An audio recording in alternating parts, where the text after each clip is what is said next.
Message à caractère informatique. Message à caractère informatique. Bonjour, bienvenue dans ce nouvel épisode de Message à caractère informatique, épisode numéro 103. Nous sommes le 15 février 2024 et aujourd'hui, je suis accompagné de gens merveilleux tels que Jean-Baptiste Kaiser.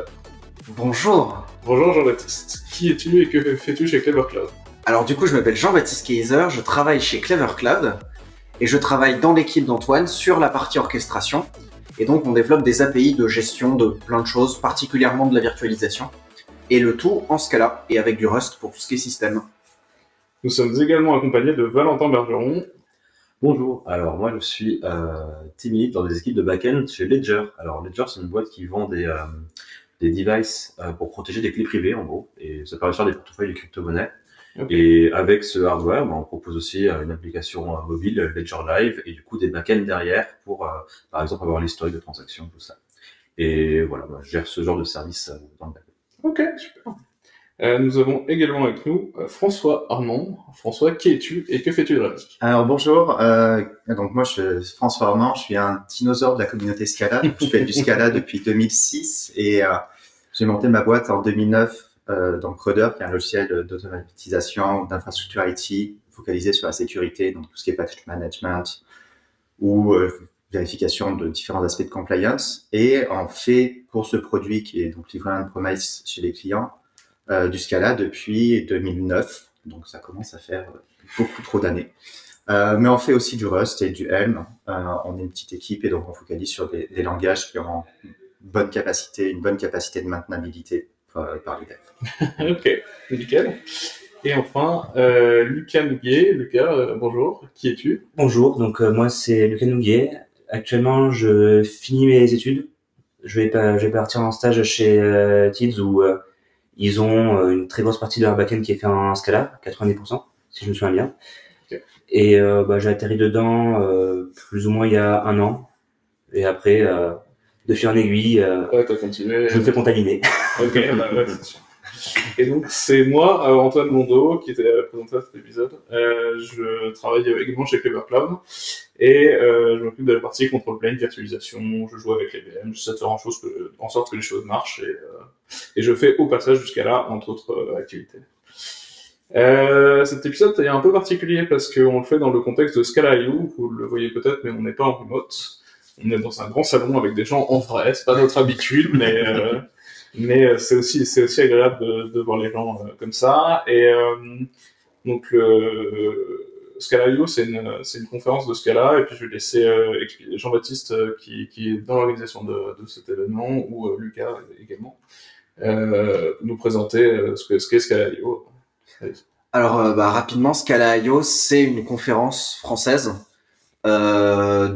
spécialisée en Scala, dont le but est d'évangéliser le langage ou des éléments du langage à la communauté Scala et à la communauté des développeurs et des développeuses de manière très générale.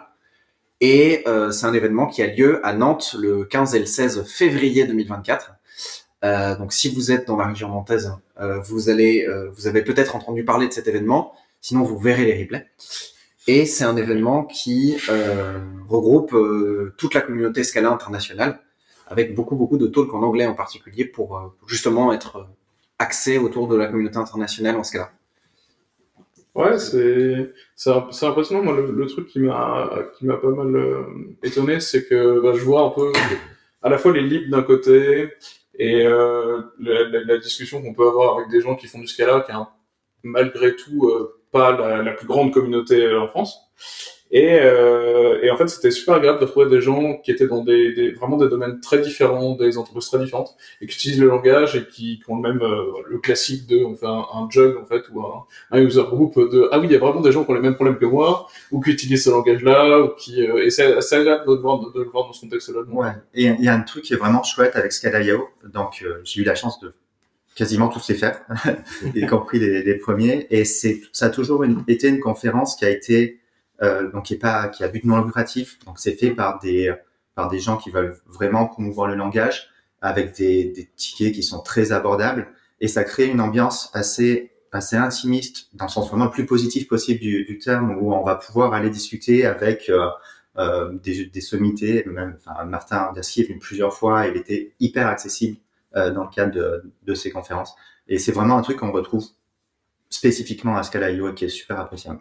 C'est chaleureux, il y a vraiment une ambiance familiale. Au final, on retrouve les mêmes personnes souvent d'année en année. Depuis qu'on est un peu en remote partout en France, parce qu'il y a quand même eu une certaine migration, ben, ça permet de se retrouver, ça fait du bien de se retrouver. Carrément. Un des sujets qu'on a pu évoquer en discutant avec les gens de cette communauté-là, c'est que il y a une version de Scala qui est sortie il y a un petit moment, qui s'appelle Scala 3, qui a apporté énormément de choses et de fonctionnalités qui sont très appréciées, mais qui a été aussi un peu cassante en termes de compatibilité par rapport à l'ancienne version, pour plusieurs raisons. Parce qu'elle s'appelle 3. Alors déjà avec Python, on avait... Ouais, c'est ça. Ça a déclenché tous les PTSD chez les gens qui s'étaient tapés en Python avant. Après, là, ce que ça règle aussi, c'est ce problème de compatibilité, justement. Ouais. C'est cassant parce qu'il y a une volonté d'aller vers un format typiquement intermédiaire de représentation qui permet d'avoir cette évolutivité sans faire vraiment du semantic versioning et pas... Donc ce que tu dis, c'est qu'on casse pour ne plus casser. Exactement. Ouais. Après, ils sont cassés, ils ont quand même fait attention parce que dans Scala 2.13, qui est donc la dernière version de Scala, ils ont déjà mis en place les backends qui permettent au niveau binaire d'avoir cette compatibilité. Ouais. Et donc, on est capable en Scala 3 d'utiliser des bibliothèques qui ont été compilées en Scala 2. Et ça, particulièrement, c'est extrêmement important pour... Dans certains cas. Et d'ailleurs, l'inverse, c'est aussi vrai. On peut compiler le Scala 3 et avoir une librairie 2.13 tant que c'est pas des features trop avancées qui consomment ce code. C'est ça. Ça, d'un point de vue binaire, ça fonctionne. Après, le piège de ce truc-là, et nous, on l'a vécu, c'est que du coup, quand il y a trop de librairies qui font ça, et qu'elles emmènent des transitives dans des versions différentes, ça amène des conflits qui sont jamais résolubles. Du coup, on commence à faire de l'exclusion. Donc peut-être cette lib, on n'a pas vraiment trop besoin, ou tu te retrouves à réécrire une partie de la lib pour que ça se passe bien, tu vois. Et au final, c'est plutôt solide en termes de compatibilité. Après, ça marche pas à l'échelle. Et de toute façon, dans le document que Scala a pondu sur comment est-ce qu'on passe à Scala 3, ils disent bien, si vous êtes une lib qui a beaucoup de dépendances et qui est beaucoup utilisée, c'est bien si vous utilisez pas ce mode de compatibilité-là, justement parce que c'est cassant. Mais c'est bien pour toutes les libs qui sont soit pas trop utilisées, soit anciennes et plus maintenues. Oui, et non, ça comme on est un vieux soft, on a plein de libs dans ce cas-là, nous. Donc c'est quand même bien utile. Mais oui, ça vient aussi avec son set de problèmes. Et un des gros changements, c'est tous les aspects syntaxiques entre Scala 2 et Scala 3, ce qui casse complètement les aspects de compatibilité source. Et dans la plupart des cas, c'est pas forcément grave. Quand on est typiquement, j'imagine, chez Clever, où vous faites vos services pour vous, ou d'ailleurs chez Ledger, c'est la même chose, vous avez complètement la même mise sur qu'est-ce qui est en prod, et vous pouvez avoir une rupture claire entre cette version-là, c'était ces sources-là, cette version-là, ça va être ces sources-là. Nous, on fait un logiciel on-premise avec des clients qui ont des durées de maintenance de plusieurs années, et donc on est obligé de garder plusieurs branches en continu, et de corriger des bugs qu'on merge dans toutes ces branches-là. Et donc, pour nous, c'est un vrai casse-tête à résoudre de savoir comment on fait la migration au niveau des sources. Peut-être pas maintainer Debian, en fait. Non, mais tu as des problématiques qui ressemblent. On parle de distribution, on parle de fournir du code qui va être utilisé par d'autres gens et de donner des garanties, enfin, de nous prendre la tête pour que les utilisateurs, eux, ne se prennent pas la tête sur ce genre de choses. De toute façon, pour utiliser un gros mot, dans la transformation numérique des métiers standards, il y a des obligations de papier aujourd'hui pour plein de métiers qui sont de l'ordre de 20 ans, de 30 ans même. Et où si on n'est pas capable d'apporter des garanties sur le fait qu'on a du logiciel qui est maintenable sur ces trucs ces quantités de temps, on n'arrivera pas à conquérir ce genre de marché. Donc c'est effectivement des problématiques intéressantes à se poser. Et c'est d'ailleurs pour la partie transition de Scala 2 à Scala 3, le Scala Center a développé un plugin SVT, si je me souviens bien, qui permet justement de faciliter la migration en donnant les versions des librairies qu'on peut utiliser pour changer de version, qui me semble fait aussi des rewrites pour justement changer et passer sur une syntaxe plus on l'a utilisé alors un peu à l'envers, c'est-à-dire que d'abord j'ai commencé par me taper toute la résolution de dépendance tout seul. Après j'ai fait c'est quand même un peu chiant, il y a pas un truc qui existe. Et après, je suis tombé sur Scala 3 Migrate, et je l'ai repassé, j'ai fait, ah ouais, c'est quand même bien. Et après, j'étais très heureux, parce que du coup, en fait, ce qui était très fort, c'est que, bah, ils testent toutes les versions qui sont publiées de ces dépendances, et puis ils disent la première à partir de laquelle c'est compatible en Scala 3, avec une range de toutes celles qui sont compatibles. Et du coup, ça te permet de prendre des décisions en regardant les changelog ou les compatibilités entre tes différentes libs pour fonctionner bien. Ouais, c'est plus impossible, ça permet de faire des bumps progressifs. Ouais. T'es pas obligé de passer direct à Lectos pour y arriver. Donc c'est plutôt efficace. Il y a aussi des gens, alors nous on l'a pas fait parce qu'on découvre cette partie-là, il y a aussi des gens qui m'ont dit qu'ils faisaient pas mal cette étape-là à coup de Scala fixe. Peut-être Valentin, tu peux nous en parler un peu. Alors, nous, on n'a pas utilisé Scala fixe. Ouais. Donc, on a utilisé quelque chose qui est très pratique, qui s'appelle la brute force. Voilà. Et mais parce qu'on a cette main mise sur le code, comme expliqué tout à l'heure. Du coup, nous, on a Scala fixe. C'est quand même quelque chose qui est assez sympa dans l'univers Scala pour ceux qui ne connaissent pas. En gros, c'est une sorte de soft qui permet de définir des patchs sur le code. Donc, ça vient parser le code. Ça récupère une sorte d'AST, ça permet d'appliquer des changements sur l'AST et de les pousser. Et ça va être publié en fait des patchs qui sont source agnostique, on va dire ça comme ça. Ça permet de publier des patchs qui sont génériques dans le sens où on peut dire, bon, si vous voulez passer de cette syntaxe-là à cette syntaxe-là, vous appliquez ça sur votre code base, vous faites tourner, c'est bon, c'est réglé. Et ça, couplé typiquement avec l'upgrade de dépendance automatisée qu'on peut avoir. Alors, il y a des pandabots qui existent sur GitHub, mais en gros, nous, en communauté Scala, on a quelque chose qui s'appelle Scala Steward. Parce que pourquoi faire comme tout le monde? Oui, bah, ça prédate des pandabots sur Scala. Ouais, on avait quelque chose qui est sauté. Donc, Scala Steward, qui est assez incroyable aussi comme outil, facilement déployé même en interne dans une boîte, etc. Et Scala Steward, quand il propose des PR d'upgrade, il peut aller lire le repository de la lib et aller proposer des changements induits par Scala fixe directement.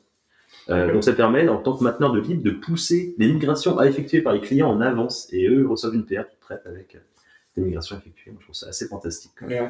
Ah, ça c'est clair. Après, l'autre gros sujet sur la migration Scala 2, Scala 3, c'est tout ce qui est les macros. Ouais, bah, je l'ai vu. Je sais pas si vous avez eu des soucis. Ouais, Refined. Alors nous, par Refine, plutôt des petits trucs, on était les seuls à utiliser parce qu'à l'époque, il n'y avait que ça qui existait, mais qui sont maintenus depuis. Alors je dis Refine, mais pas directement Refine, même si la plupart de leurs macros n'étaient pas migrés au moins de mémoire. Plutôt, ouais, des libs périphériques à Refine. Alors on a de la serialisation à Bro. Ouais. Et du coup, il y a une lib Avro Refined pour que ça marche de manière à peu près simple, et celle-là est pas maintenue parce que le gars est parti faire autre chose, et on l'a pas maintenue non plus. Et puis, je crois qu'on avait du Squant Refined, peut-être. Ouais, Squant Refine, Ouais. Squant Sirsec était aussi un peu flaky. C'est ça. Et après, le gros morceau, c'est chez Eclipse quand même. Mais sur la partie purement Refine, du coup, nous on a décidé uniquement ce qu'on avait en serialisation agro, de donner une chance à un nouveau framework qui s'appelle le Iron. On avait une super présentation. On a eu une super présentation ce matin. Et n'hésitez pas à aller la voir sur YouTube quand les présentations de Scala.io seront publiées. Mais ouais, il y a une vraie plus-value sur Iron qui est aussi dans la simplicité du framework et de la force de ce qu'il apporte. Et il a surtout la facilité de s'intégrer avec les autres systèmes. On a évalué se retaper Avro Refined nous-mêmes pour le porter en Scala 3. On a regardé Iron, on a fait, il n'y a pas de match en fait. Enfin, si on est un peu pragmatique, là, on n'a pas de choix. Alors moi, je découvrais Iron avec la courbe de ce matin et c'est une super vitrine pour Scala 3. Si c'est en une bibliothèque et donc une conf vraiment un super exposé du type d'avantages, en particulier en termes de performance, de zéro cost abstraction, des choses comme ça, et d'ergonomie que Scala 3 apporte. En fait, déjà, peut-être que tout le monde connaît pas Refine. Refine, on parle de Refine tout à l'heure, en fait, mais en gros, Refine, c'est une librairie qui permet de rajouter des contraintes sur des types. Donc, on va plus vouloir manipuler un entier, on va pouvoir manipuler un entier qui est supérieur à 2 et inférieur à 8, par exemple. Et on veut passer cette information-là dans le type system et du coup, avoir cette garantie par le compilateur que la donnée est toujours bonne. Et il se trouve que oui, pour implémenter ça en Scala 2, ben, faut faire beaucoup de macros. Faut faire pas mal de trucs assez sales, notamment les intégrations avec d'autres librairies. Et ben, là, forcément, on passe en Scala 3, ça devrait être toutes les macros. Et voilà. Mais un truc qui est bien aussi en Scala 3, c'est qu'ils ont rajouté énormément de métaprogramming. Et en fait, la librairie Iron, au final, elle a aucune dépendance, c'est-à-dire, elle fait pas forcément énormément de macros. En fait, elle rely beaucoup sur ce que le compilateur est capable de faire de base. Notamment, il y a des énormes capacités d'inline dans Scala 3. On peut déclarer des méthodes ou des valeurs comme étant inline. Du coup, ben, elles sont inlinées, comme son nom indique, par le compilateur, mais de façon sûre. C'est pas comme on espère que ce bout de code en C va se faire inliner parce que c'est récursif, nanana. C'est plus, bon, ben, on met inline, on sait que c'est à zéro cost, que c'est fait, que c'est réduit par le compilateur, et après, on s'en, voilà. Et ouais, Iron permet d'utiliser vraiment ses capacités de zero cost, cette capacité de dériver automatiquement des instances pour certains cas, et ça te donne quelque chose de solide à la fin. C'est clair. Ouais, vraiment, on est assez surpris de quel point ça a été facile de s'intégrer avec. Quand on a vu le taf pour s'intégrer avec les failles, ça vient effectivement de ce que tu disais. Le deuxième point, ouais, côté passage de 3, c'est Shapeless. Alors non pas qu'il l'ait pas passé, il n'est pas passé de facto parce que maintenant il est dans le compilateur. Oui. Néanmoins, ça a amené des petits problèmes de les libres rely toujours dessus ou on peut passer, voilà. Ah, c'est sûr que Shapeless c'était utilisé par toutes les librairies en fait, de façon générique. Shapeless c'était une libre qui venait combler en fait le manque de métaprogramming, de ce style inline, etc. Aussi dans Scala 2 et aussi les trucs génériques. Enfin, plein de concepts qui étaient utiles aux mainteneurs de lib, et du coup on avait une lib qui s'appelle Shapeless qui était maintenue par quelqu'un qui maintenant fait partie d'un core team de développement du compilateur, donc il a porté sa librairie directement dans le compilateur. C'est beau. C'est quand même beau. Hein, c'est beau. Voilà. Et ça permet maintenant, ça permet d'avoir un framework plus supporté nativement et les performances aussi. Parce que le gros truc de ce cas, c'était le temps de compile. Ouais. Quand t'as eu le Shapeless Refine, que le compilateur il jouait à Prolog pendant 5 minutes avant de te rendre ton soft, c'était pas cool. Ouais.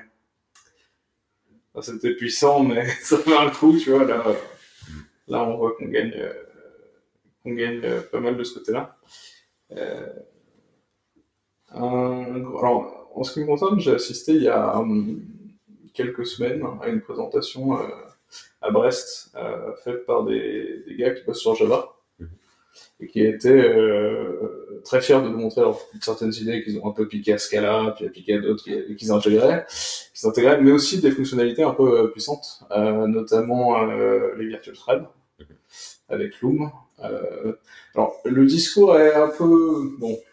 Il venait vendre aussi un peu, mais ça fait partie de l'exercice, en expliquant que il savait tuer la programmation réactive, puisque le temps de spawner un virtual thread était tellement faible qu'en fait on pouvait tout coder en synchrone et que ça se passait très bien.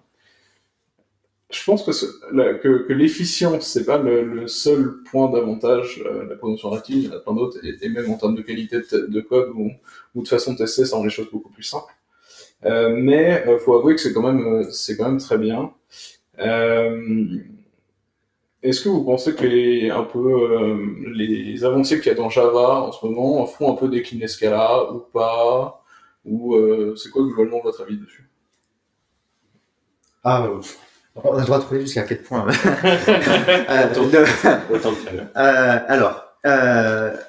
La JVM, c'est une très belle machine et toutes les améliorations qui sont faites à la JVM reviennent d'une façon ou d'une autre renforcer les langages dessus, que ce soit Scala, Kotlin ou n'importe lesquels, ou Java bien sûr.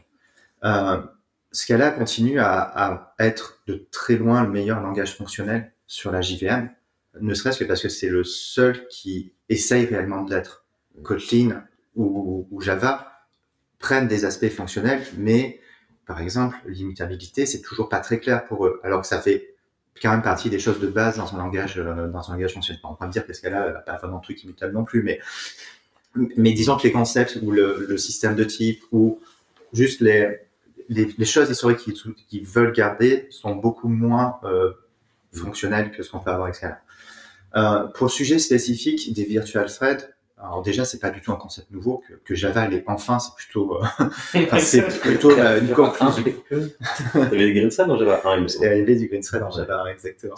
Mais ça avait été enlevé parce que c'était trop inefficace à l'époque et c'était au moment où il y avait Haskell qui était en train de commencer aussi à exister et qui lui les avait choisis parce que c'était pertinent pour un langage fonctionnel. Et donc c'est vraiment pas du tout quelque chose de nouveau, que c'est très très bien que enfin on ait quelque chose en Java qui permette de faire un découplage entre les threads réels et les threads applicatifs qu'on appelle green thread, Fiber, n'importe comment. Pour ce qui est de cette feature-là spécifiquement pour Scala, je le vois plutôt comme un énorme boost en termes de performance sur tout un tas de choses qui étaient coûteuses aujourd'hui à faire en Scala. Et en particulier dans les moteurs de gestion d'effets. On va dire qu'il y a Zayo et Cats en très schématique, enfin Cats Effect. Et il faut vraiment découpler ce que donne un environnement de gestion d'effets de comment c'est implémenté et comment ça va être performant. Tous les moteurs de gestion d'effets ont besoin d'un truc qui ressemble à des fibers pour pouvoir gérer eux leur interpréteur interne qui permet d'avoir ensuite les propriétés sur comment ils vont exécuter le code, comment ils vont gérer la synchronicité ou le parallélisme. Mais la façon dont ça s'est ensuite mappé sur la VM réelle, que ça soit la JVM, que ça soit une VM JavaScript ou n'importe quelle autre VM qu'on pourrait imaginer, c'est indépendant. Et le fait que Loom apporte une façon efficace de le faire, ça va juste permettre d'avoir beaucoup plus d'efficacité dans Cats Effect ou dans ZIO pour le moteur supérieur de gestion d'effets. Mais un moteur de gestion d'effets, ça apporte plein d'autres choses en termes de garantie et en termes de composabilité en particulier que fournit pas du tout. C'est pas il y a pas mal de... Je suis pas sûr d'avoir compris. En gros, ce que tu dis, c'est que le fait d'avoir amené les virtual threads dans Java, ça va potentiellement diminuer la complexité du code des libres d'effets parce qu'ils étaient obligés de maintenir quelque chose qui faisait un fonctionnement équivalent sur les threads normaux. Yes. Et du coup, ça va de facto améliorer la qualité de tout le monde et qu'en plus, il y a un standard. Donc, ouais, et en plus, on va avoir l'amélioration qui va être directement au niveau de la JVM, donc avec des optimisations qui sont beaucoup plus importantes et qui vont pouvoir être faites au niveau même de l'optimisation de code de la JVM. Sur les blocking pool, c'est l'exemple typique de à la fois IO ou ZIO. Ouais. On est obligé d'expliciter quand on fait du code bloquant et ça part dans une thread pool dédiée. Alors ça c'est plus en ZIO, mais ok, bah ils le font automatiquement. C'est hyper tendancieux. Enfin, globalement, pour moi, Loom, c'est une boîte à outils supplémentaire qu'on a pour la JVM, parce que les threads natifs durs auront toujours vocation à exister. Si tu veux faire du CPU bound, par exemple, t'es obligé de prendre un thread, de limite le pin un cœur, et puis mais ça, c'est une stratégie. Mais une stratégie d'exécution. C'est ça. Et par contre, un truc qu'il faut noter, c'est quand même les systèmes de gestion des faits de façon générique, ils sont exécutés de manière hyper optimisée vis-à-vis de leur propre structure interne. C'est que vu qu'on fait du scheduling en userland, pas au niveau de la VM et pas au niveau de l'OS, il y a accès à certaines optimisations qui sont assez poussées, et surtout la stratégie d'exécution peut changer. Si on délègue tout à Loom, on va perdre beaucoup de performance typiquement sur des systèmes comme Cats Effect, parce que Cats Effect a de base ce qu'on s'appelle une work stealing thread pool. C'est en gros les threads on fait spawn des threads natifs qui dépilent l'exécution de tâches à faire. Les threads peuvent se piquer des tâches entre elles, etc. Enfin, ils font plein de choses. Je pourrais parler pendant plusieurs minutes d'implémentation. C'est basé sur une stack de continuation, et on peut faire de la synchrone, de façon très cheap. On peut typiquement genre de la gestion de timer, ce genre de choses. Pas suffisamment interne, précise, mais en gros, à un moment ils ont leur implémentation de Fiber qui est mappée sur quelque chose. Et ça, tu vas pouvoir quand même le mapper sur. Alors pas forcément, parce que du coup, les benchmarks que tu peux faire ressortir, et je pense, alors ça date un peu, mais je pense qu'il y a encore quelques ordres de grandeur de différence. Alors c'est beaucoup plus cheap à sortir que des threads synchrones, mais c'est beaucoup plus, on va dire, le réactif au moins a encore une vocation à exister parce que t'as beaucoup plus de contrôle et beaucoup plus de performance nécessaire parce que tu n'as pas besoin de créer le thread avec du réactif. Tu t'exécutes sur un thread qui est déjà présent. Ouais. T'as pas le coût de création dans tous les cas, etc. Par contre, ce qui est génial, c'est que ça permet pour tout ce qui était bloquant, typiquement, nous, en ce cas-là, le gros problème qu'on a, en général, quand on fait des systèmes d'effets réactifs, c'était que, bon, bah, si on veut faire du JDBC à un moment, et ben, JDBC, il est bloquant, et il est bien bloquant, on est obligé de rappeler du coup ça avec la librairie de wrap dans des IO blocking ou sur de structures pour pouvoir faire des exécutions de façon efficace. Parce qu'évidemment, on ne veut pas que la tâche bloquante bloque un thread natif qui est là pour dépiler des milliers de requêtes IO qui arrivent en même temps. Ça serait dommage. Et du coup, là, Loom peut vachement aider, notamment sur l'aspect JDBC. Parce que ça rend de base JDBC, donc l'énorme codebase de JDBC, plus typiquement le driver PG, etc.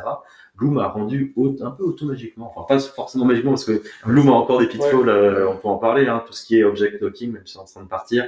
Tout ce qui est s'occupe du DP, bizarrement, ils n'ont pas mis. On sait pas pourquoi. C'est juste enfin, moi, je sais pas pourquoi, personnellement. Les TCP, ils ont passé du temps, mais les DP, pas du tout. L'IO de fichiers est toujours bloquante, quel que soit le thread.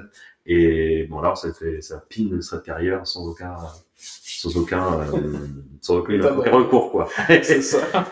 Voilà. Du coup, pour tout ce qui utilise JDBC, moi, je vois ça comme une stratégie d'exécution pour les systèmes d'effets, pour pouvoir déléguer de la network IO de façon efficace à quelque chose de bloquant. On va normalement tirer parti du passage à Loom de tous les drivers. Voilà. Parce qu'il y a quand même certaines choses que la JVM sait et User Space, on n'a pas la visibilité. La JVM est quand même capable de voir, y compris certains trucs, quand des ressources sont consommées, des ressources système, des éléments bloquants, etc. La JVM peut le voir là où côté User Space c'est plus compliqué. Et alors souvent, le User Space voit des choses que la JVM ne voit pas. Hein. Bien sûr. Typiquement, pour la JVM, tous les objets sont des objets. Il n'y a pas de. C'est ça. Voilà. Un exemple que je prends en compte, c'est typiquement, tu as un interpréteur d'IO, tu lances des tâches IO, on va dire d'IO monade, hein. Je ne prends pas forcément partie dans le clash de la communauté, mais tu lances des IO.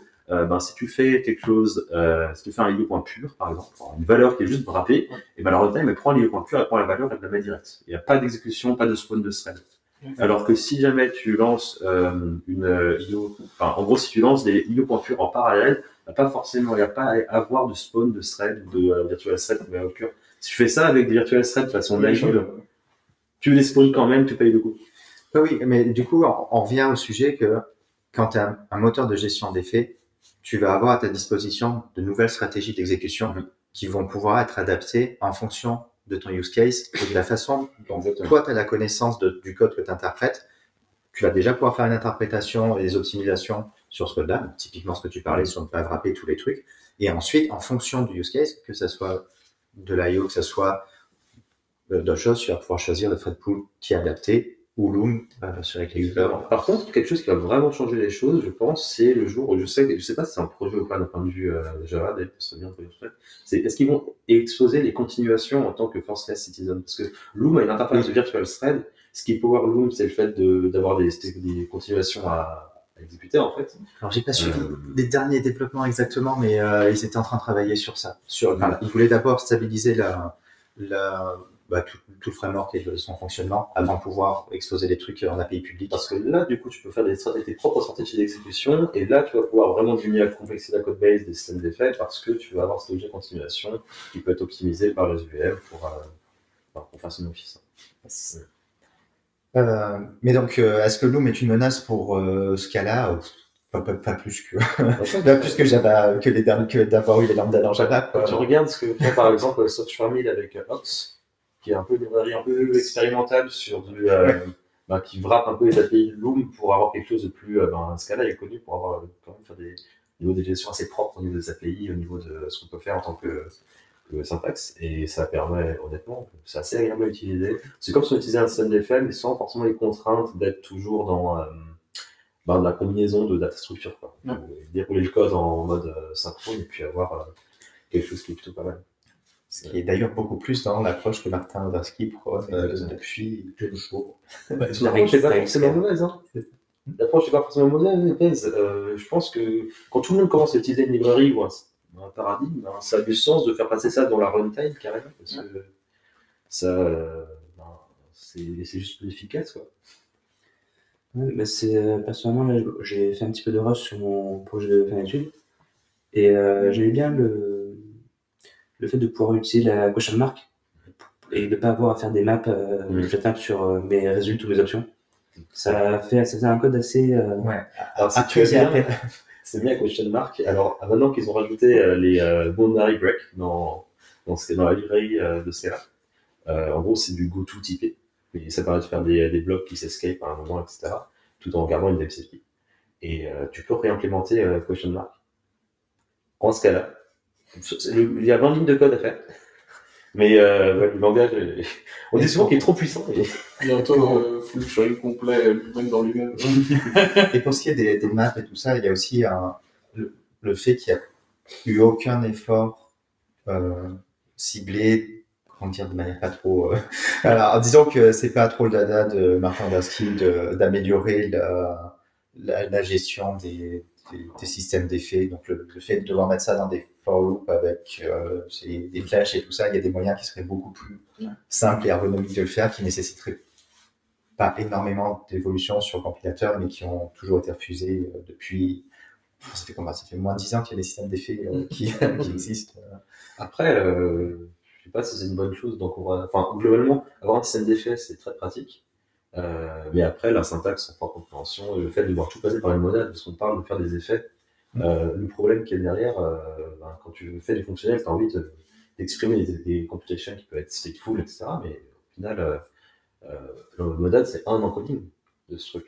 Et le problème de Dorsey, je pense, c'est aussi l'overdose de monades en mode on va tout frapper dans des monades à la Haskell, alors qu'on a vu que globalement la do notation de la Haskell, c'était pas le truc le plus ergonomique du monde. Oui, mais il va jusqu'au point et il refuse de faire des améliorations simples pour ce prétexte-là, alors que il pourrait juste les faire et voir après aux gens de choisir s'ils ont envie de mettre dans les monades, dans tous les monades ou pas, et de laisser les utilisateurs, au lieu de les empêcher, enfin de les forcer à payer le double coût du coup à la fois du langage, la syntaxe hyper lourde et d'avoir ensuite la gestion des monades. C'est parce que Caprese nous sauvera tous. Alors, Scala 4 ou pas Scala 4? Non, c'est déjà dans le 3. Hein. C'est expérimental, tu peux l'activer si tu veux. Et en gros, c'est une réponse au. Ah bon, il n'y a pas de support pour les systèmes d'effets. Caprese, c'est une réponse au système d'effets. Voilà. Et tu peux implémenter un système d'effets en utilisant Caprese. Tu veux même faire du Rust en utilisant Caprese. Non, on oublie souvent, mais il y a d'autres targets de compilation de Scala que la JVM. On peut aussi faire un backend LVM, par exemple, un backend JS. Et typiquement, il y a un mec qui s'est amusé à créer la notion de lifetime avec les annotations que propose Caprese. Donc, Caprese pour bientôt du borrowing en Scala. Tu peux faire, en fait, ils ont fait des zones de mémoire que tu peux passer en capabilities. Du coup, ça te fait à peu près comme ton borrow de c'est marrant, ouais, tu peux faire du Rust.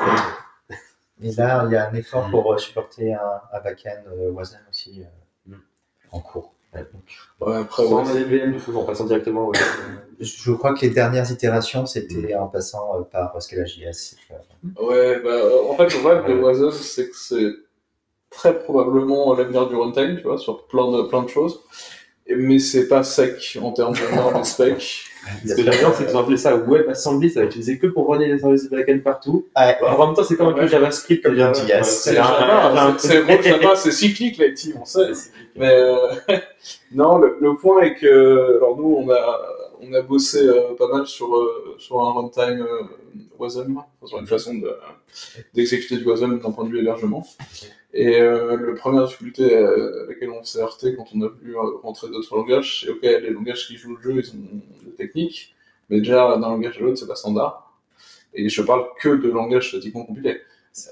Donc déjà, c'est un peu marrant. Donc après, il y a WASI qui a commencé à arriver, qui est la mais qui est en cours de spécification. C'est ça. Par morceau. Donc WASI, c'est essayer de fournir une API standard sur des fonctionnalités d'accès système de base. Donc typiquement un fichier, une socket, ces machins-là, quoi, qui sont nécessaires quand on commence à avoir une VM qui ressemble à une machine virtuelle et pas juste un bout de JavaScript dans un lanceur.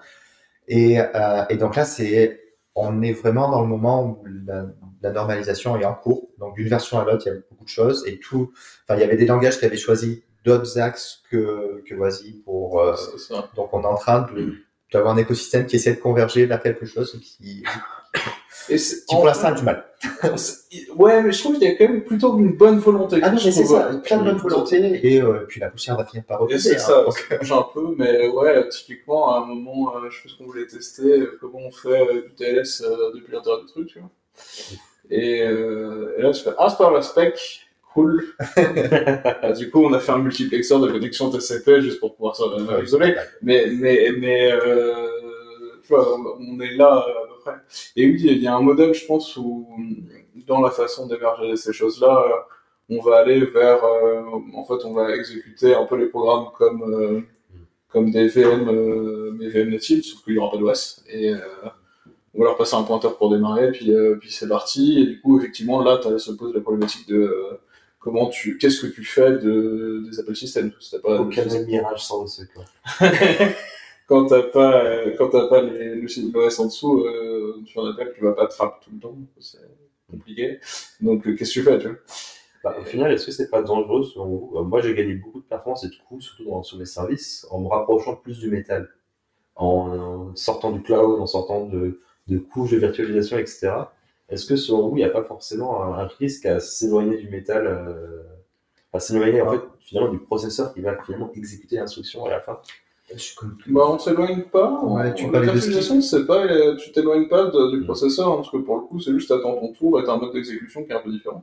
Mais en l'état, c'est juste, tu passes et tout code il est exécuté dans le processeur. En gros, t'as un mode de set au début qui dit que t'es Il y avait une traduction d'un runtime Wasm à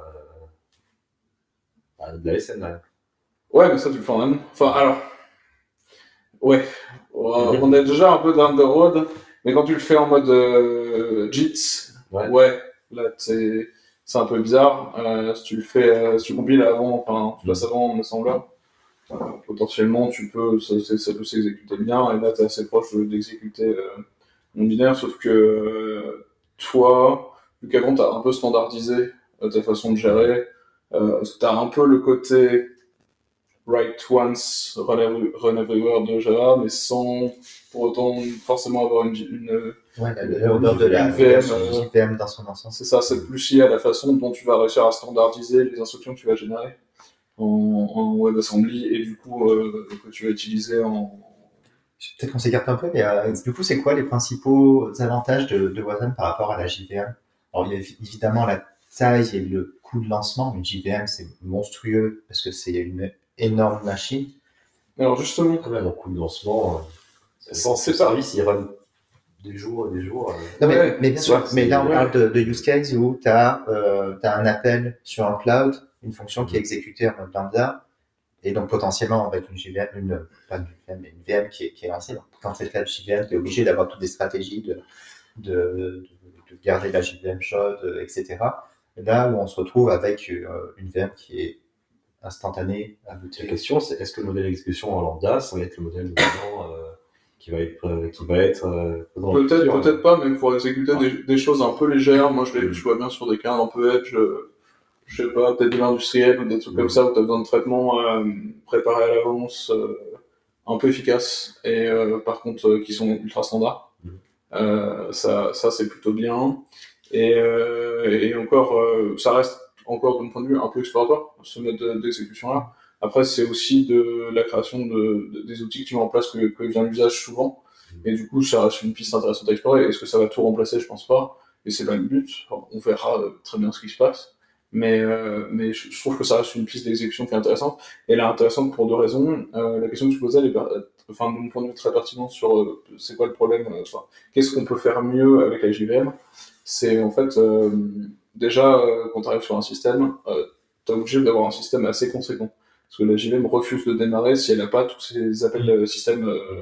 Il y en a, et tu vas pas te servir d'un quart, en fait. Ils sont là pour la compatibilité, et même pas forcément la tienne. C'est-à-dire la compatibilité de l'autre langage qui compile sur JVM, tu vois, dont tu ne serviras jamais.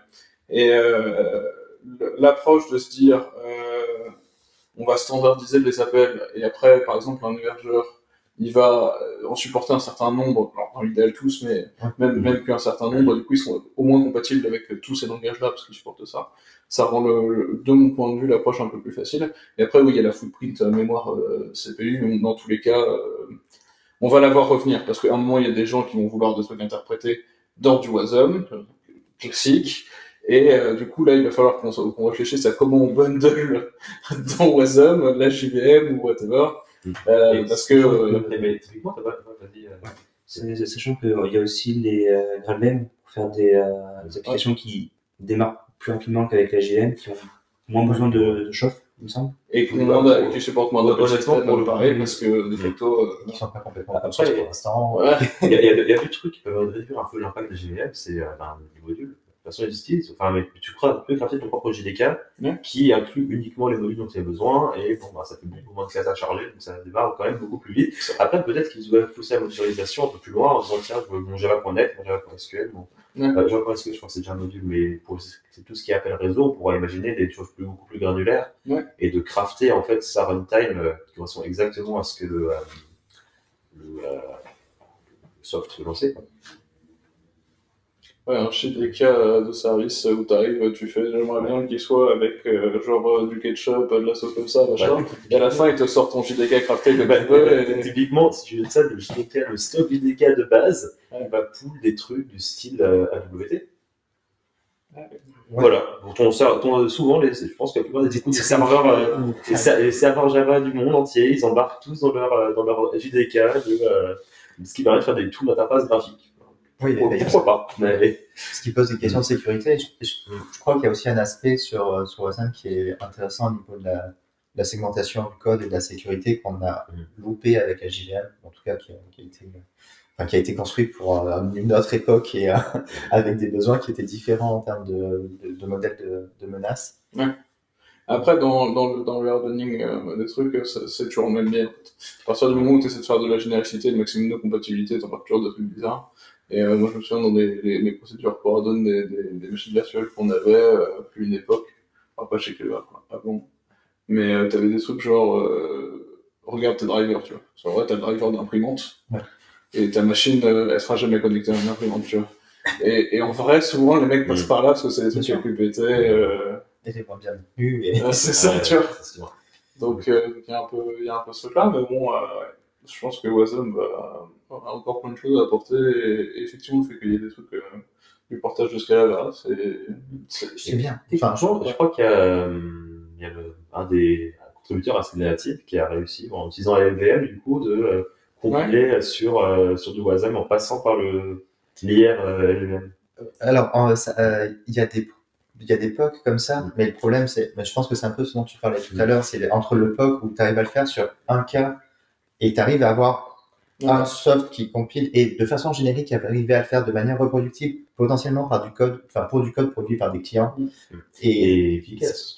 C'est vraiment pas la sûr. Est-ce qu'ils ont un gros truc qui me... Non, là tu perds beaucoup d'optimes. L'LVM devient potentiellement un peu débile quand tu fais ça. Parce qu'il y a plein d'optimisations qu'il fait parce qu'il sait tout de suite qui est sa target.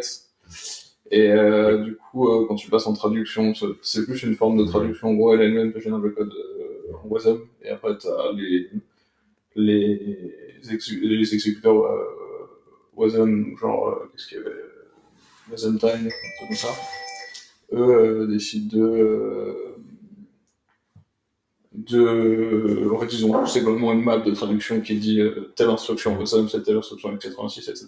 Du coup, à ce moment-là, tu ne bénéficies effectivement pas de toutes les optimisations. Après, ça a un coût, et puis on va voir comment ils vont gérer ça. Je pense que... Puis la question que je me pose, c'est, il me semble qu'à Wasm, ils veulent implémenter une interface pour faire du GC. Et sachant que chaque langage a potentiellement sa stratégie efficace selon le langage pour en fait, je pense que ça pousse pour aller faire du Python, du Node.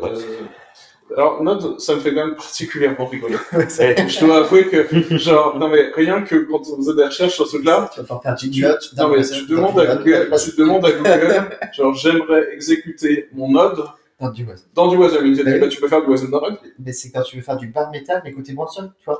C'est ça. et Google, il te répond sur 50 traduits, oui, du Wasm dans Node, c'est facile. Tu te dis, c'est pas ça que je veux, c'est l'inverse, en fait. C'est genre, et là, le truc est perdu, t'as zéro réponse, parce que, tu vois, c'est particulier, mais tous les gens vont vouloir tout mettre. Nous, on a commencé à se poser des questions un peu plutôt, du coup, côté Java, mais tu vois, est-ce qu'on est capable de mettre un serveur Minecraft dedans? pour se marrer, tu vois. c'est Genre, ça, qu'est-ce qu'il faut comme appel système pour que le truc tourne parce que, ouais, C'est un bon bench en réalité, hein, parce qu'il y a du TCP, du DP, c'est écrit dans des fichiers, ça fait appel à quasiment tout ce qu'il y a dans la JVM. Grosse pression de GC en plus. Ouais. on le voit. Moi, je pense qu'on sous-estime vraiment l'utilisation des serveurs de jeu comme candidat de test des trucs. On a pas C'est les systèmes avec la performance, tu vois. Ouais. Vraiment, Et puis dès que ça force, ça joue tout de suite, parce que visuellement, tu le vois. ouais, c'est ça. Dès que t'as du jeu réseau, tu vois, t'as tellement de rafraîchissement tout le temps que ça foire très vite. Et effectivement, c'est ce qu'on disait, t'as les jeux, t'as tout ce qui est plateforme de trading, machin aussi. Tu vas avoir les mêmes contraintes pour bencher. C'est plus facile d'avoir accès à Minecraft que la plateforme de trading. Tu peux faire j'espère par exemple faire un test de simulation, un simulation testing pour essayer de faire forcer du load là-dessus. Ouais, mais surtout, les impacts sont bien moindres sur un jeu que sur une plateforme de trading. Tu peux toujours trade la monnaie de ça. Si on parle de construire un benchmark. Sinon, tout à l'heure, il y avait une question sur est-ce que le modèle de Lambda va manger le monde, en gros. Je dirais que c'est quand même le sens de l'histoire. Je ne sais pas si vous avez déjà, si vous connaissez Simon Wardley, avec le Wardley Mapping. C'est un gars qui utilise une façon de représenter les chaînes de valeur pour savoir comment la concurrence va évoluer de façon générale. Et donc c'est vraiment super intéressant en termes de stratégie et tout. Donc si vous voulez aller regarder ce qu'il écrit. Et dans une de ses analyses, il s'est beaucoup intéressé au cloud parce qu'il vient de ce domaine-là. Et c'est plus pratique, et comme beaucoup de choses plus pratiques, quand on a quelque chose qui est plus facile à utiliser, c'est ça qui va finir par gagner. Alors ça prendra du temps, ça prendra potentiellement, il y aura certainement pendant très longtemps des use cases spécialisés, comme aujourd'hui, on a encore des use cases spécialisés sur, par exemple, des processeurs qui ne sont pas des processeurs génériques ou des choses comme ça. Mais pour la plupart des gens qui ont besoin de faire une énième application CRUD avec des formulaires et des machins comme ça, potentiellement ça fera juste pas de sens d'avoir la moindre infra à gérer, mais même de juste savoir ce que c'est qu'un OS, parce que c'est absolument pas le business case. Pour les gens qui remplissent aujourd'hui des feuilles de calcul Excel, que la feuille de calcul Excel, ou n'importe quoi, elle tourne sur un Linux, dans une VM, dans machin, et que ça soit un bitude, qui soit interprété au niveau d'un espèce de métamoteur qui spawn sur plusieurs data centers, c'est foutu, quoi. Ouais. Et donc pour tous ces use cases là, ça sera beaucoup plus simple. Non, clairement. Après, je suis plus dans là-dessus. Je pense que ça peut rester, ça va sûrement rester en termes de niche pour des process, comme tu dis. On a besoin de faire un truc one shot, etc. Ouais. Mais c'est quand même assez restrictif comme modèle. C'est pas- que tu voudras faire un truc un peu plus spécialisé. C'est aussi parce qu'on n'a pas encore que personne ne propose vraiment d'options de composabilité, ces trucs-là. Mais en fait, à partir du moment où le fait que tu aies des versions, que tu as 50 endpoints, tu fais 50 lambda à gérer, 50 versions à gérer, etc. Donc, ouais, mais cette granularité au maximum. en fait, c'est parce qu'il manque un système d'interaction entre les deux. Mais si tu commences à te dire, je vais potentiellement avoir un truc de message bus avec du décisionnel, et du coup, tu peux spawner un genre d'arbre de compute qui est contextuel à ce que tu es en train de traiter. Et du coup, tu as une petite optimisation de l'utilisation des ressources qui est quand même non négligeable de mon point de vue, où tu n'exécutes que ce que tu n'as vraiment besoin d'exécuter et t'as pas la moitié de la planète. C'est du serveur booté qui fait « Oh, c'est long aujourd'hui, tu vois. » Je trouve que ça vient, on va dire, d'une tendance un peu globale qui est de plus en plus déléguée au runtime et au système en dessous la gestion d'un maximum de choses. Au début, on faisait du bar metal et c'était on devait tout gérer en quelque sorte. Enfin, on devait tout gérer, y compris il y avait le kernel du système bar metal en dessous, mais c'est tout. Et plus on a avancé, la JVM est une itération de ce truc-là et ainsi de suite, de dire on a un runtime qui fait énormément de choses, qui va nous gérer plein de trucs, et nous, on va avoir un code qui va être très simple et on n'a pas besoin de s'en préoccuper en quelque sorte. Exactement. Et Wasm, c'est quasiment ça, parce que c'est le moment où on dit, moi j'ai même plus envie de m'occuper de savoir comment ça s'exécute. Il y a un Wasm et ensuite. Et c'est même plus, donc c'est complètement ça. Et la raison pour laquelle ça va dans ce sens-là, c'est parce que du coup, tu n'as plus besoin d'avoir d'experts pour les choses qui sont pas liées aux besoins directs que tu veux résoudre. Typiquement, il y a une vingtaine, une trentaine d'années, il y avait des gens qui avaient des grosses boîtes avec leurs AX, enfin, n'importe quelle machine avec des gens qui étaient spécialisés dans le babysitting, qui allaient les voir le matin, qui allaient les caresser, tout ça, vérifier si tous les câbles réseau étaient bien machin, etc. Mais ces gens-là, ils n'avaient rien à voir avec le métier de banque, par exemple. Et une banque, elle n'a pas envie de former des experts dans la gestion de matériel ou de câblage réseau, ou trucs comme ça. Et en poussant ça petit à petit, c'est en fait, elle n'a pas envie non plus d'avoir des gens spécialisés dans la gestion de l'infra. En fait, parce que ces banquiers puissent, à la fin, pas loin de coder les outils dont ils ont besoin pour c'est ça. Et pousser à l'extrême. Banquier, c'est la caricature, mais mais ça il y aura des cas spécialisés. Pour moi, Toi, si c'est un trade-off que tu as entre tes fonctions support et ton corps de métier, toi, dans une entreprise. Tu peux faire le choix, et c'est un trade-off, et il faut regarder bien au niveau financier, parce qu'au final, c'est des sous, hein, tout ça. Si tu délègues ta gestion d'infra, typiquement à AWS, dans un choix que tu fais, tu dis, bon, je suis en payé plus cher, je vais pas forcément avoir la compétence, si AWS me plante, bon, ce qui n'arrive pas forcément, mais des fois, des data centers qui se connectent, tout ça, machin, ou qui brûle aussi, je peux voir un cas. C'est spécialisé français. Voilà, c'est spécialisé français, le routine. Mais en vrai, ils ont travaillé aussi à AWS. Oui, mais encore, c'est pas en France, mais ce que je voulais juste rajouter, c'était en gros, c'est un trade-off qu'il faut faire. Moi, j'aime pas me dire, je pars sur le cloud parce que c'est ce qui a tendance, machin.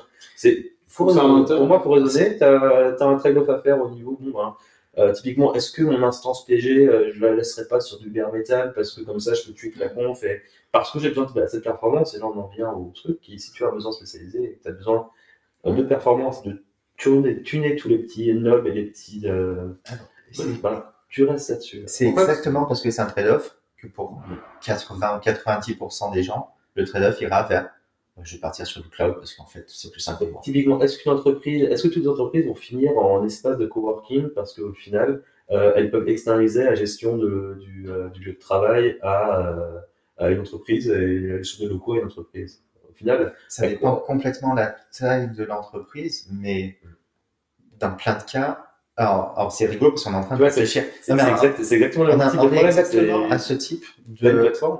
Nous, Brodeur, on est en train de réfléchir à qu'est-ce qu'on prend comme prochain locaux pour accompagner la croissance, etc. Et du coup, on est exactement dans ce genre de démarche. C'est pas du tout notre métier de gérer des locaux. On n'a personne dans la boîte que ça fait kiffer de gérer des locaux. En plus, on est plutôt globalement décentralisé parce que c'est quand même très bête d'être des informaticiens et de venir tous dans la même ville, au même endroit, au même moment, tous les jours de la semaine, alors que on travaille sur des ordinateurs. De toute façon, on va pas. Il y a des êtres humains.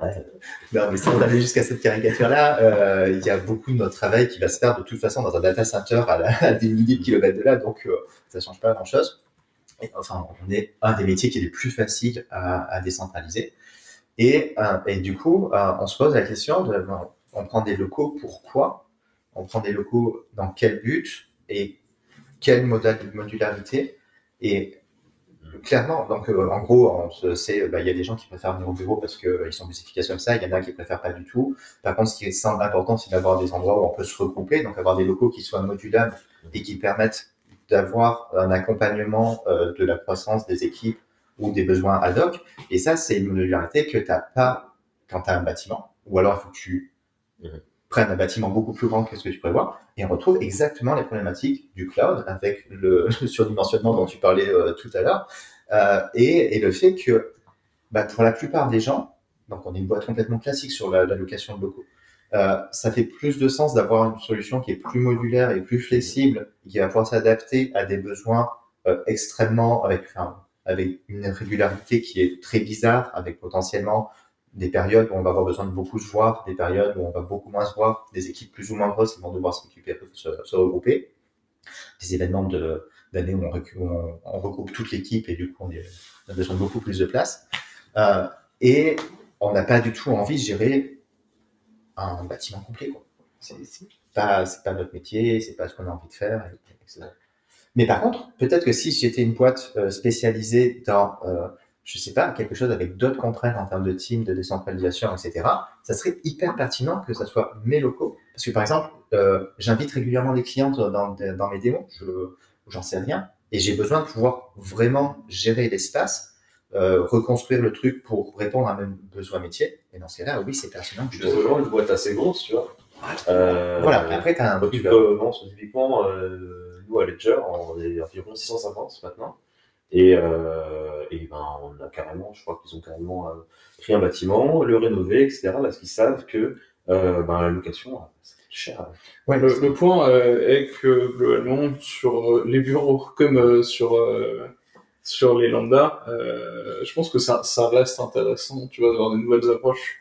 Et je pense que ça permet de satisfaire le marché différemment et sur d'autres cas. Mais à la fin, ça remplacera pas tout. Enfin, c'est pas magique. On dit ça à chaque fois qu'il y a une nouvelle révolution technologique. C'était OpenStack, puis après Kubernetes, puis après le OSM, puis après il y aura autre chose. Tu vois. Mais par contre, à chaque fois qu'on a eu ces différences qui sont arrivées, on a pris des choses intéressantes sur la façon de structurer la consommation de ressources physiques, en fait, et qui ont tendance à satisfaire plus certains besoins ou d'autres. Et je pense que ce sera ce genre de Et tous ces trucs-là permettent d'arriver aussi à une standardisation au niveau des composants, enfin des briques de base qui ont besoin d'être utilisées. Donc ce que Warley appelle la componentisation des choses. Et typiquement aujourd'hui, on se pose pas de question quand on achète un appareil électrique de savoir quel est le format de la prise, à part si on va à l'étranger. Mais au moins en Europe, on arrive à une standardisation qui est OK.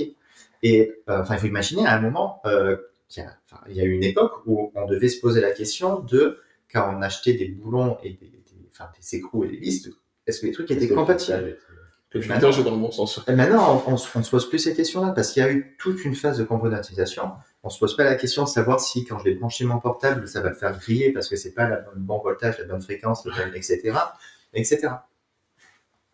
Aujourd'hui, on se pose pas de question de savoir si nos matériels électriques vont pouvoir fonctionner dans les prises, etc.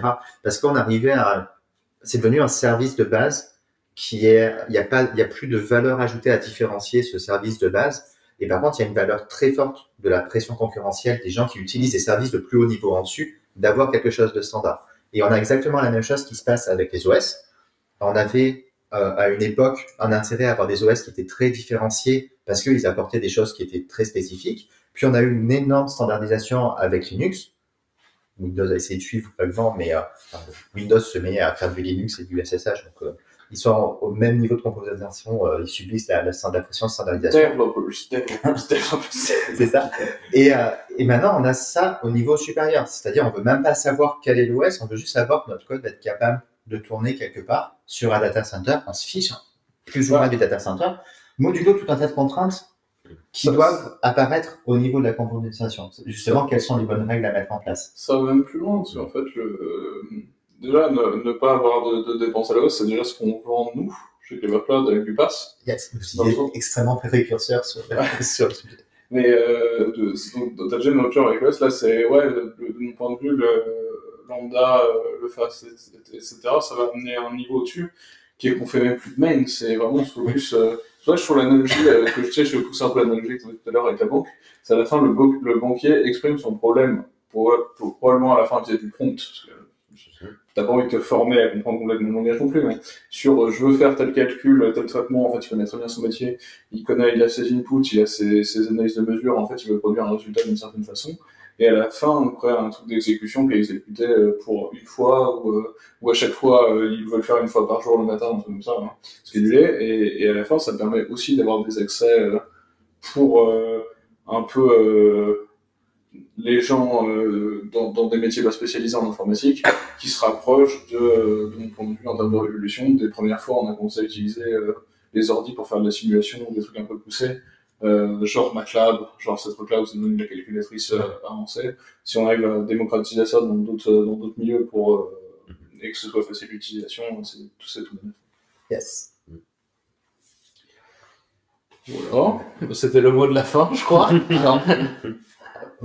Moi, il y a une thread sur les mascottes pour ce cas-là, et il y a un pangolin qui est trop mignon. Voilà. Moi, je vote pour ça comme mascotte. Ouais, ça va. C'est ça. Mais c'est exactement, en plus, la tête que les gens font quand je leur parle de ce cas-là. Regarde, dans ce cas-là, t'as des signes là, implicites, machin. Et puis les gens, ils te regardent avec grands yeux comme ça. Mais qu'est-ce qu'ils racontent? Il manquerait juste la mâchoire décrochée et ce serait parfait. Incroyable, ça. C'est très bien. C'est parfait. Voilà. Comme quoi, il se passe des belles choses dans ce cas-là. C'est clair. Et ben, merci à vous d'être venus tous et merci à ceux qui nous écoutent de nous avoir écoutés. Et on se retrouve pour la prochaine édition. Merci à tous. Super, merci. Merci. Au revoir.